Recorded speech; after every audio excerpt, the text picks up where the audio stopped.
Salut chers jeunes, j'espère que tu vas bien. Nous sommes très heureux, Eric et moi, de vous retrouver pour votre émission, votre leçon, l'école du sabbat spécial jeune. Salut Eric, comment vas-tu? Salut Florine, toujours bien, par la grâce de Dieu. Les vacances continuent? Les vacances continuent, les vraies. Les vraies vacances cette fois-ci. Le titre de cette semaine, l'adoration avec Lévitique 9, et c'est juste après ça.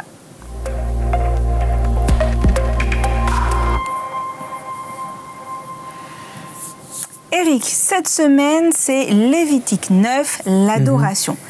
Avant de commencer à entrer dans le détail de Lévitique 9, pour avoir une meilleure compréhension, est-ce que tu peux nous, une fois de plus, nous parler du contexte du Lévitique 9? Oui. Alors, le livre du Lévitique, encore une fois, c'est un livre éducatif. Il éduque, il montre au peuple d'Israël qui sortait d'Égypte avec 400 ans d'esclavage, plus de 4 siècles. Donc, ils ont besoin d'être rééduqués à la vie de Dieu, aux valeurs du ciel. Et donc, le livre du Lévitique va insister sur ces aspects de sainteté, de pureté. Et tout cela participe à l'éducation du peuple d'Israël. Alors, encore une fois, aujourd'hui, on n'est plus dans le même contexte avec les sacrifices d'animaux, etc. Mais au-delà de tout ce qui est décrit, il y a toujours des aspects qui nous sont utiles pour notre relation avec Dieu. Et on insiste toujours aussi sur la relation avec l'autre, parce qu'on ne peut pas aimer Dieu qu'on ne voit pas et haïr le frère, le frère ou le voisin qu'on voit. Donc il y a toujours ces deux aspects, et en particulier pour le Lévitique 9, et le livre du Lévitique parle d'adoration, parle d'éducation, et c'est en ce sens qu'il nous est utile encore aujourd'hui. Alors, justement, adoration, éducation. Dans Lévitique 9, il y a plusieurs protagonistes, plusieurs personnages, si je peux me permettre de dire ainsi, clés.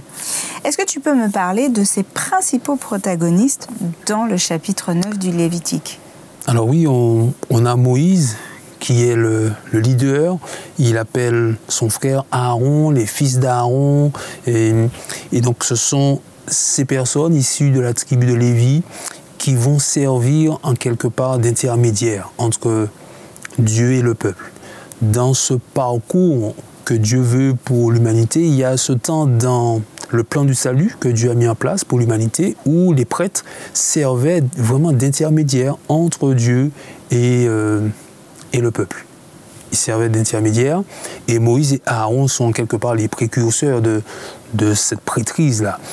Ce qui est intéressant de noter, c'est que bien qu'ils servent d'intermédiaire, ils avaient eux-mêmes besoin du pardon de leurs péchés. Alors, le chapitre 9 présente en quelque part le rituel par lequel ils devaient effectivement expier leurs péchés. Alors, je lis dans Lévitique 9, verset 22, à la fin du chapitre, quand Aaron a fini d'offrir les sacrifices pour le pardon des péchés, les sacrifices complets, les sacrifices de communion, il lève les mains au-dessus du peuple et il le bénit. Puis il redescend de l'autel. Moïse et Aaron entrent dans la tente de la rencontre, et quand ils en sortent, ils bénissent le peuple. Donc, avant d'être véritablement ce médiateur, Aaron, Moïse, les fils d'Aaron avaient besoin pour eux-mêmes de ce pardon des péchés, et ensuite ils devenaient effectivement ses intercesseurs. En fait, ils étaient en quelque part une image du Christ, de Jésus, celui qui effectivement fera le lien entre l'humanité perdue et le Dieu sauveur pour reconnecter notre race à la vie du ciel.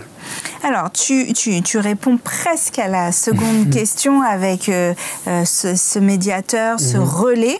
Mais justement, le chapitre met en évidence le fait que Moïse, Aaron vont être les médiateurs, vont être le relais avec le peuple, entre le peuple et Dieu.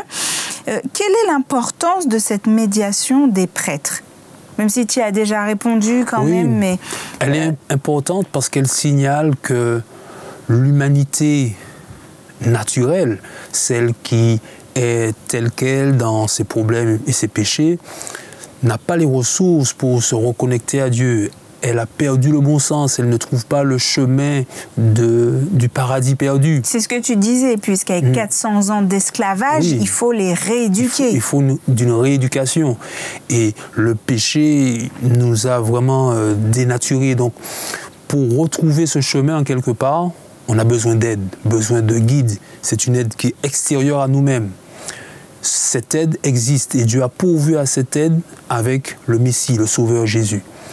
Mais avant qu'il ne vienne sur terre, effectivement, Dieu, par des moyens pédagogiques, notamment par la prêtrise d'Aaron, va montrer un peu comment il va s'y prendre. Et donc Aaron et ses fils vont être en quelque part ses éducateurs pour montrer comment Dieu s'y prend pour ramener l'humanité à une proximité avec lui. Et on retrouve ça, on l'a dit, dans les différents sacrifices du Lévitique.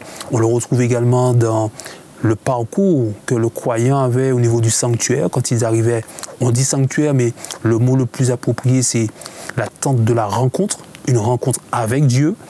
Et alors, pour vivre cette rencontre, il y avait plusieurs étapes. Le pardon des péchés, l'ablution avec la cuve d'airain, ensuite le lieu saint, le lieu très saint, tout un parcours pour montrer qu'effectivement, ce cheminement-là est utile pour que finalement nous puissions retrouver enfin cette proximité avec Dieu. Alors on comprend effectivement beaucoup mieux l'importance de cette médiation des prêtres. Quel enseignement, en tant que croyants, nous pouvons tirer, alors je parle d'enseignement spirituel, nous pouvons tirer de ce récit, en tout cas aujourd'hui? Aujourd'hui. Alors, clairement, le regard du lecteur, celui d'aujourd'hui, est forcément attiré vers Jésus, le vrai médiateur. Aaron, Moïse, les fils d'Aaron, ils sont déjà morts. Et même au niveau du peuple juif, il n'existe plus de prêtrise à proprement parler. Donc, ce n'est pas dans cette direction-là qu'il faut regarder, mais plutôt vers le symbole, vers ce qu'ils annonçaient, ce qu'annonçait la prêtrise d'Aaron. Et clairement, c'est vers Jésus que nos regards sont dirigés, ce qu'il peut faire dans ma vie, ce qu'il se propose de faire dans ma vie, me prendre de là où je suis, m'éduquer, me rééduquer à la vie du ciel, être le moyen par lequel je vais me rapprocher de Dieu. Et si je le fais avec Jésus et par lui, il n'y a pas de raison que je ne puisse pas goûter à cette qualité de vie que Dieu propose à ses enfants. Et si j'ai goûté que c'est bon, alors je vais y rester, je vais continuer à développer ce type de relation avec Dieu, bien sûr. Et on insiste depuis plusieurs semaines dessus, avec l'autre. Parce que si Dieu me fait du bien, c'est pour aussi faire du bien à l'autre. Dernière question. Avec Jésus comme réalité aujourd'hui, en quoi notre expérience est-elle la même que celle des Israélites et de leur sanctuaire dans le désert? Alors c'est vrai qu'il y a d'abord une différence. La différence, c'est que les Israélites fonctionnaient avec des sacrifices d'animaux, etc. Nous n'avons plus ça, mais cette différence-là met finalement en lumière le point commun. C'est ce sur quoi il nous faut insister. Le point commun, c'est qu'il y a cette même volonté de s'approcher de Dieu, de le faire non pas par nos propres moyens. Et c'est là une marque importante d'humilité, de reconnaissance également de nos limites. Et cette même volonté de rencontrer Dieu, on le fait par la confiance que nous plaçons dans le moyen que Dieu a prévu pour ça. Les Hébreux avaient le symbole du sacrifice, de l'agneau, du prêtre qui intercédait. Et nous savons que maintenant que l'agneau et que le prêtre, c'est Jésus. Donc il y a cette même connexion avec Jésus, le Sauveur, de telle sorte qu'on peut dire que si nous sommes sauvés par la grâce du Christ, eh bien, eux aussi l'ont été pareillement. Et c'est ainsi qu'on forme seul les mêmes grands peuples, depuis Moïse et même depuis Adam jusqu'à aujourd'hui. Donc le point commun, c'est cela, c'est le Christ, la présence du Christ, Jésus. Pour eux, c'était en termes de symbole et ils le voyaient ainsi. Nous avons une réalité plus concrète, ce qui devrait nous pousser en quelque part à être encore plus motivés et plus engagés encore. Et c'est, oui, on l'a dit ainsi, hein, c'est la volonté de Dieu que les choses puissent se dérouler ainsi. Se faire ainsi. Ouais. Alors, chers jeunes, tu l'as bien compris, on a besoin d'être éduqués. ne serait-ce qu'un petit peu, pour pouvoir prétendre au ciel, pour pouvoir goûter à cette vie éternelle.